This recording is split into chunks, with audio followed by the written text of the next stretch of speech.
মোহাম্মদপুরের জান্নাতবাগ ঈদগাহ মাঠে এই মুহূর্তে আপনারা যেমনটি দেখছেন, বিএনপি চেয়ারপারসন ও সাবেক প্রধানমন্ত্রী দেশনেত্রী বেগম খালেদা জিয়ার দ্রুত সুস্থ কামনায় দোয়া মাহফিলের আয়োজন করা হয়েছে।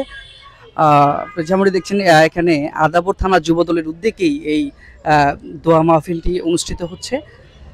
এখানে আয়োজনে যে সাবেক ছাত্রনেতা সজীব আহমেদ রানার যে আয়োজনই আছে, তিনি এই মুহূর্তে এখানে উপস্থিত না থাকলেও তার আয়োজনেই এই অনুষ্ঠানটি সম্পন্ন করা হচ্ছে।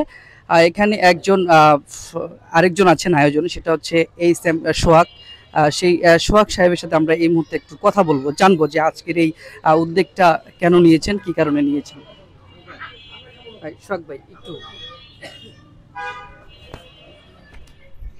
আজকে আপনাদের যে এই মহান উদ্যোগ নেওয়ার আসলে মূল কারণটা কি? আমি বিসমিল্লাহির রহমানির রহিম। উদ্দেশ্য আপনারা সবাই জানেন, বাংলাদেশের আপসী নেত্রী দেশনেত্রী বেগম খালেদা জিয়া আজকে অসুস্থ। তার সুস্থতার জন্য মূলত আজকের এই অনুষ্ঠান।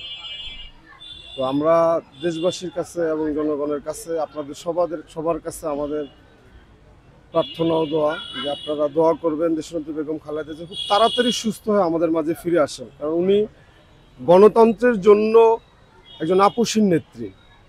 এই দেশে যত সংগ্রাম এবং এই দেশে গণতন্ত্র পুনরুদ্ধারের জন্য উনি সীমাহীন অবদান তার আছে, এবং তার এই দলের জন্য সে তার ছোট সন্তান আরাফাত রহমান কপুর সাহেবকেও উনি হারিয়েছেন, এবং তার বড় ছেলে আমাদের ভারপ্রাপ্ত চেয়ারম্যান জনাব তারেক রহমান নির্বাসনে আছেন।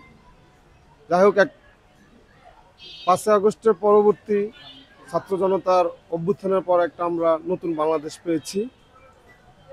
তারপরও আমরা এখন মনে হচ্ছে যে আমাদের অনেকটাই আমরা দোসরদের যে একটা কার্যক্রম, মানে অরাজকতা, ষড়যন্ত্র এখনো আমরা দেখতে পাচ্ছি।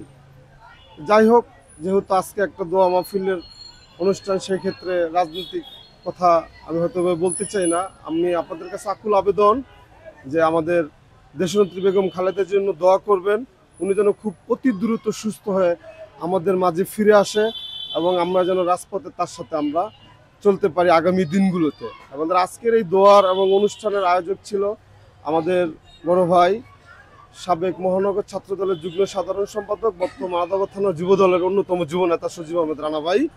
ওনার আয়োজনে আজকে দোয়া মাহফিল আয়োজন করা হয়েছে। ওনার জন্য দোয়া করবেন, এবং আমাদের দেশনেত্রী বেগম খালেদা জিয়ার জন্য দোয়া করবেন, এবং আমাদের ভারপ্রাপ্ত চেয়ারম্যান জনাব তারেক রহমানের জন্য দোয়া করবেন। আপনাদের কাছে এইটাই আমাদের আকুল আবেদন। ধন্যবাদ।